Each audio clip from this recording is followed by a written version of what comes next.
नमस्कार मित्रों, Naresh IAS academy digital platform पर आपका स्वागत है। आईएएस मुख्य परीक्षा के लिए सामान्य अध्ययन क्वेश्चन पेपर 2 पर हम कार्य कर रहे हैं और उसी प्रक्रिया में आज का हमारा टॉपिक रहेगा सरकार की नीतियां और विकास के लिए हस्तक्षेप। जीएस पेपर 2 के सिलेबस में यह लाइन यूपीएससी ने लिखी हुई है और पिछले वर्षों में कई क्वेश्चन यहां से पूछे गए हैं। मेरा प्रयास रहेगा कि इस टॉपिक को कितने डायमेंशन से आपको समझाया जाए जिससे आपका एक कवर हो जाए और आपकी तैयारी में हेल्पफुल हो सके। तो सरकार की नीतियां और विकास के लिए हस्तक्षेप, ये पूरा टॉपिक है। तो मैं यहां पर सिर्फ लिखूंगा सरकार की नीतियां।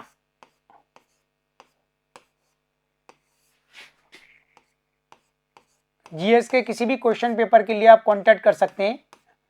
20 दिन में हम उस क्वेश्चन पेपर को पूरा कवर करते हैं और सभी चारों क्वेश्चन पेपर ऑप्शनल हिस्ट्री के साथ।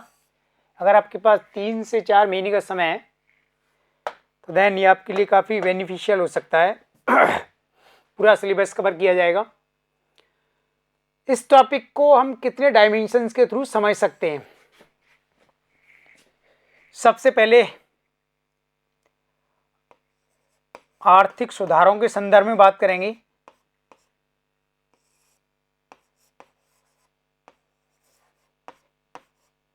इकोनॉमिक रिफॉर्म्स 1991 के बाद।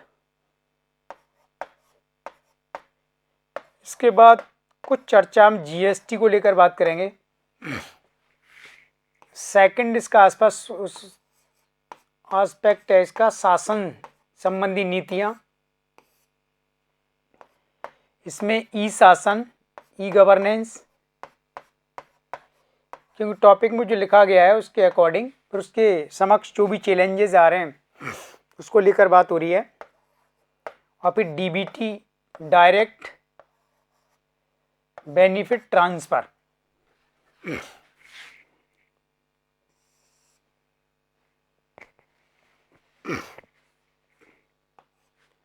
विनिर्माण के क्षेत्र में मैन्युफैक्चरिंग सेक्टर के लिए सरकार ने क्या अप्रोच अपनाया है। इसके लिए मेक इन इंडिया और स्टार्टअप,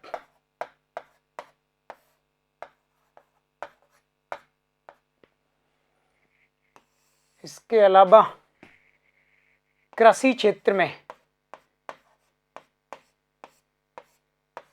2-3 मुद्दों पर बात करेंगे और लास्ट में बात कर सकते हैं राजनीतिक क्षेत्र में सरकार ने जो नीतियां लागू की हैं, चाहे वो एनआरसी हो, नेशनल रजिस्टर ऑफ सिटीजन, या फिर CAA, सिटीजनशिप अमेंडमेंट एक्ट। और भी काफ़ी सारे टॉपिक्स हो सकते हैं क्योंकि सिलेबस में जिस तरीके से लिखा गया है हमने उसको कवर करने का प्रयास किया है कि अगर आप इस तरीके से इस टॉपिक को पढ़ते हैं तो देन आपकी ग्रिप में आ जाएगा और पिछले वर्षों के क्वेश्चन सॉल्व हो जाएंगे और आगे भी जो क्वेश्चन पूछे जाएंगे वो आपकी ग्रिप में हो सकते हैं। विकास के लिए हस्तक्षेप शब्द का प्रयोग किया है सिलेबस में। इसका अर्थ ये है कि सरकार जिस परंपरागत तरीके से कार्य कर रही है उससे वो लक्ष्य प्राप्त नहीं होंगे जिनको प्राप्त करने के लिए अंतर्राष्ट्रीय एजेंसियां भारत पर लगातार दबाव बना रही हैं। क्योंकि वैश्वीकरण की प्रक्रिया का हिस्सा बनने का एक नुकसान ये भी है, अब आपको उन वैश्विक लक्ष्यों को प्राप्त करना होगा जिनके लिए कभी आप पर दबाव नहीं डाला गया था। इसलिए सरकार को विकास के लिए हस्तक्षेप करना होगा। अभी तक सरकार परंपरागत तरीके से कार्य कर रही थी, हस्तक्षेप बहुत कम हो रहा था, लेकिन अब हस्तक्षेप बहुत व्यापक स्तर पर करना होगा। और जब आप हस्तक्षेप करोगे तो उसकी प्रतिक्रिया होगी, यानी उस क्षेत्र विशेष से प्रतिक्रिया आएगी। तो इतने सारे डायमेंशंस के अंतर्गत आप इस टॉपिक को पढ़िए। कुछ और भी इसमें हो सकते हैं, मैं हिंट कर दूंगा लास्ट में। आर्थिक सुधारों के अंतर्गत आपको ये पढ़ना है 1991 से भारत में जब इकोनॉमिक रिफॉर्म्स, आर्थिक सुधार शुरू हुए, जिसको राव और मनमोहन मॉडल कहा जाता है, तो उस समय भारत के प्रधानमंत्री नरसिम्हा राव थे और वित्त मंत्री मनमोहन सिंह जी थे। बाद में मनमोहन जी 2 बार भारत के प्रधानमंत्री भी बने। तो आर्थिक सुधार जब 1991 से शुरू हुए 2001 तक, फिर 2001 से 2011 तक उनका दूसरा चरण था। तो इन आर्थिक सुधारों में क्या किया गया? उदारीकरण, निजीकरण और वैश्वीकरण को ध्यान में रखते हुए नीतियां बनाई गई, बुनियादी बदलाव किए गए। इनमें से कुछ, सरकार ने अपने सार्वजनिक क्षेत्र का आकार घटाया। पहले कुछ उद्योग और क्षेत्र फिक्स थे जिनमें सरकार ही कार्य कर सकती थी, उत्पादन कर सकती थी, निजी क्षेत्रों को अनुमति नहीं थी। तो सरकार ने उन क्षेत्रों को अब निजी क्षेत्र के लिए खोल दिया, यानी रिजर्व सेक्टर्स, जो आरक्षित क्षेत्र थे उनकी संख्या को घटा दिया गया है। 3 क्षेत्रों को छोड़ करके निजी क्षेत्रों को सभी क्षेत्रों में अब प्रवेश दिया गया है। इसी प्रकार मुद्रा की परिवर्तनीयता और सार्वजनिक क्षेत्र के उपक्रम, लोक उपक्रम, इनके संबंध में सरकार ने निजीकरण और विनिवेश की नीति अपनाई है, जिससे इनकी परफॉर्मेंस में सुधार हो सके। और वित्तीय क्षेत्र में केंद्र सरकार और राज्य सरकार को अपने राजकोषीय घाटे और राजस्व घाटे को टारगेट करने के लिए FRBM एक्ट बाद में बनाया गया। तो जब सरकार ने इन आर्थिक सुधारों को लागू किया, तो लागू करने का उद्देश्य तो हमारे सामने है कि हमें भारतीय अर्थव्यवस्था को बुनियादी रूप से रूपांतरित करना है, विभिन्न लक्ष्यों को प्राप्त करना है। लेकिन इसकी प्रतिक्रिया क्या हुई? तो इसकी प्रतिक्रिया भारतीय समाज और सरकार में कार्य करने वाले अंगों और क्षेत्रों की तरफ से आई। यानी जैसे ही सरकार ने निजीकरण के लिए कदम उठाए, तो सार्वजनिक क्षेत्र में काम करने वाली ब्यूरोक्रेसी, अधिकारी तंत्र ने इसका विरोध किया। तो आपको ये पढ़ना है कि आर्थिक सुधारों के विरुद्ध प्रतिक्रिया क्या थी।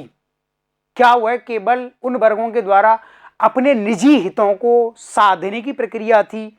वे नहीं चाहते थे कि हमारे निजी हितों को किसी प्रकार से नुकसान ना पहुंचाया जाए, भले इसके लिए राष्ट्र और समाज के जो लक्ष्य थे वो कमजोर हो रहे हों। तो इसको बहुत डिटेल में आप पढ़ेंगे। इसके बाद सरकार ने इसी प्रक्रिया में आगे GST, goods and service tax, वस्तु एवं सेवा कर को लागू किया। तो आपको पता है कि GST को लागू करने में कई प्रकार की राजनीतिक और कानूनी बाधाएं भारत में आईं। लगभग 10 साल के विलंब से GST कानून भारत में लागू हुआ। तो GST को लागू करने के पीछे सरकार का उद्देश्य यही था कि अब देश की अर्थव्यवस्था को भीतर से एकीकृत किया जाए, उसको इंटीग्रेट किया जाए। क्योंकि जब केंद्र और राज्य सरकार के विभिन्न कर एक साथ देश में लागू होंगे, तो यह विदेशी और भारतीय उद्योगपति के लिए, निवेशक के लिए और मैन्युफैक्चरर दोनों के लिए नुकसानदायक है कि एक उत्पादक कितनी सरकारों को और कितने क्षेत्रों में कितने प्रकार के टैक्स चुकाएगा। तो काफ़ी सारा समय तो उसका इसी प्रक्रिया में चला जाता है। तो दुनिया के कई देशों में अर्थव्यवस्थाओं का आंतरिक एकीकरण हुआ और भारत में भी ये सब किया गया है। तो जब GST को लागू किया गया तो किस प्रकार की प्रतिक्रिया हुई? राजनीतिक क्षेत्र से प्रतिक्रिया, कितनी पॉलिटिकल पार्टीज ने उस समय विरोध किया है, और फिर GST को लागू करने के लिए निजी क्षेत्र और सरकारी क्षेत्र से किस प्रकार की प्रतिक्रिया आई, वो सब आपको स्टडीज में करनी होगी। ठीक है। तो सरकार ने जैसे ही विकास के लिए हस्तक्षेप किया कि हमें देश की अर्थव्यवस्था को आगे बढ़ाना, उसके लिए बुनियादी कदम उठाने होंगे, तो उसकी जबरदस्त प्रतिक्रिया हुई। इसी संदर्भ में आप इनको कवर करेंगे। फिर आगे है शासन के क्षेत्र में। शासन, और एक होता है सुशासन और एक होता है ई शासन, गवर्नेंस, गुड गवर्नेंस और ई गवर्नेंस, और एक होता है एथिकल गवर्नेंस, नैतिक शासन। तो कई आयाम है, एथिक्स वाले पेपर में हम इसको डिस्कस करेंगे। तो शासन को ज़्यादा प्रोएक्टिव बनाने के लिए, अकाउंटेबल बनाने के लिए, डिसीजन मेकिंग प्रोसेस को फास्ट करने के लिए सरकार ने अब इलेक्ट्रॉनिक माध्यमों का प्रयोग शासन के सभी स्तरों पर आरंभ कर दिया है। इसे कहते हैं ई शासन की संकल्पना। तो निश्चित रूप से ई शासन लाभदायक भारत में रहा है, दुनिया के सभी देशों में लाभदायक रहा है। इसके माध्यम से अब सरकारी योजनाओं का मूल्यांकन आसान हो गया है, सरकार की लागत को कम करने में हमको सफलता प्राप्त हुई है। अब सरकार टारगेटेड जो क्लासेस हैं, कम्युनिटीज है, उन तक इजीली पहुंच सकती है। तो ई शासन के बहुत सारे डायमेंशन हैं, लेकिन ई शासन को लेकर के किस प्रकार की प्रतिक्रिया और चुनौतियां भारत के सामने बनी हुई हैं। एक तो भारत में डिजिटल लिटरेसी बहुत कम है, डिजिटल साक्षरता। तो जब तक भारत का व्यक्ति डिजिटल रूप से साक्षर नहीं होगा, इलेक्ट्रॉनिक माध्यमों के साथ वह अपने आप को जब तक कंपेटिबल नहीं बनाएगा, तब तक वह ई शासन का पार्ट नहीं बनेगा। अब इसमें कितना वक्त लगेगा, यानी अगर हमें पूरे भारत की अर्थव्यवस्था को डिजिटल इकोनॉमी बनाना हो तो ये तभी संभव है ना जब भारत के लोगों को डिजिटल इकोनॉमी में काम करने में आसानी हो रही हो। भारत के सभी लोगों के पास broadband facility, high speed internet facility ग्रामीण क्षेत्रों में, रिमोट एरियाज में अवेलेबल है। तो ये चैलेंजेस ई शासन के समक्ष बने हुए हैं। जब तक सरकार इन चैलेंजों को रिमूव करने के लिए कदम नहीं उठाती है, तब तक ई शासन का कंसेप्ट लिमिटेड ही बना रहेगा। इसी प्रकार सरकार ने शासन के संदर्भ में एक कदम उठाया, डायरेक्ट बेनिफिट ट्रांसफर। हम इसको सोशल कैटेगरी में भी डिस्कस करते हैं। प्रत्यक्ष लाभ अंतरण, यानी सरकार, केंद्र और राज्य की सरकारें, सरकार में दोनों शामिल हैं, इतनी सामाजिक आर्थिक क्षेत्र की योजनाएं भारत में चलाई जा रही हैं, लेकिन इन योजनाओं से हम जितना लाभ चाहते हैं उतनी सफलता हमको नहीं मिलती है। तो सरकार ने अब इसका एक विकल्प तलाशा है कि इन योजनाओं के माध्यम से जितना लाभ हम चाहते हैं, अगर उसे हम डायरेक्ट बेनिफिट ट्रांसफर में शिफ्ट कर दें तो क्या पॉसिबल है। यानी कुछ योजनाओं को बंद करके उसमें सरकार अब लाभार्थी वर्गों को, जिन वर्गों के लिए योजना चलती थी, उनको उनके खाते में सीधे तौर पर कैश ट्रांसफर किया जाना चाहिए। चाहे वो बुजुर्ग महिलाएं, पेंशन का ट्रांसफर हो, या विधवा महिलाओं के लिए पेंशन की बात हो, या महिलाओं के लिए हो, या समाज के कमजोर वर्गों के लिए हो, किसानों को सब्सिडी डायरेक्ट देनी हो। तो डायरेक्ट बेनिफिट ट्रांसफर के सामने चैलेंजेस क्या क्या बने हुए हैं। यानी अभी भी इलेक्ट्रॉनिक माध्यम से स्कीम लागू किया जा रहा है, फिर भी इसमें कुछ लीकेज हो रहा है। यानी सरकार के कर्मचारी अधिकारी अभी कुछ गलत लोगों को डायरेक्ट बेनिफिट ट्रांसफर का लाभ दे रहे हैं। तो सरकार के सामने बड़ा भारी चैलेंज है कि टारगेटेड कम्युनिटी तक ये पैसा किस तरीके से पहुंचना चाहिए। तो डीबीटी से हमको लाभ हुआ है, निश्चित रूप से भ्रष्टाचार को कम करने में सफलता मिली है। जो विलंब होता था वो अब नहीं होता है, और लाभार्थी वर्ग तक पैसा पहुंचना चाहिए वहां तक वो पहुंच रहा है। तो ये निसंदेह रूप से डीबीटी का लाभ है। लेकिन डीबीटी के सामने चैलेंजेस बहुत ज़्यादा हैं।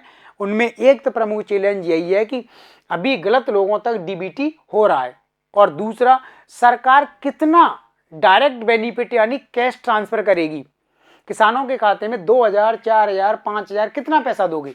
महिलाओं के लिए, विधवा महिलाओं के लिए आप कितना पैसा दे सकते हो। तो क्या वह पैसा उनके एक महीने के लिए, पूरी साल के लिए बुनियादी सुविधाएं प्राप्त करने में सहायक रहेगा। एक बड़ा चैलेंज ये है, एक बड़ा मुद्दा है। तो आप इसी कॉन्टेक्स्ट में इस टॉपिक को तैयार करेंगे। तीसरा है विनिर्माण क्षेत्र यानी मैन्युफैक्चरिंग सेक्टर में। तो आपको पता है कि भारत औद्योगिक क्षेत्र में बड़ा ही कमजोर रहा है। इवन अब थोड़ी सी देश ने गति पकड़ी है। यानी इसका अनुमान आप इस बात से लगा सकते हो, हम जितना आयात करते हैं, विदेशों से सामान मंगाते हैं, उसमें 40% से ज़्यादा आयात केवल मैन्युफैक्चरिंग गुड्स ही होती हैं। यानी भारत में जितने उद्योग होने चाहिए, जितने प्रकार के उद्योग कारखाने होने चाहिए, वो भारत में नहीं है। अब क्यों नहीं है, ये सरकार की नीति का फेल्यूर माना जाएगा। जब आपको पता है कि देश में इन चीज़ों की नीड है, हमें इन चीज़ों को देश में बनाना चाहिए, तो सरकार ने इस दिशा में काम नहीं किया। तो अब गवर्नमेंट ने हस्तक्षेप किया है। उन सभी क्षेत्रों में उद्योग लगाए जाएंगे, चाहे वो भारत के उद्योगपति लगाएं या विदेशी निवेश से, एफडीआई से उस उद्योग को रन किया जाए। तो सरकार ने इस दिशा में जबरदस्त हस्तक्षेप किया। और दो अच्छे इनिशिएटिव सरकार के यहाँ पर आपको डिस्कस करने चाहिए। मेक इन इंडिया, तो मेक इन इंडिया का प्रोग्राम आपको पता है कि मेक इन इंडिया का मेन कंसेप्ट फिलॉसफी क्या है।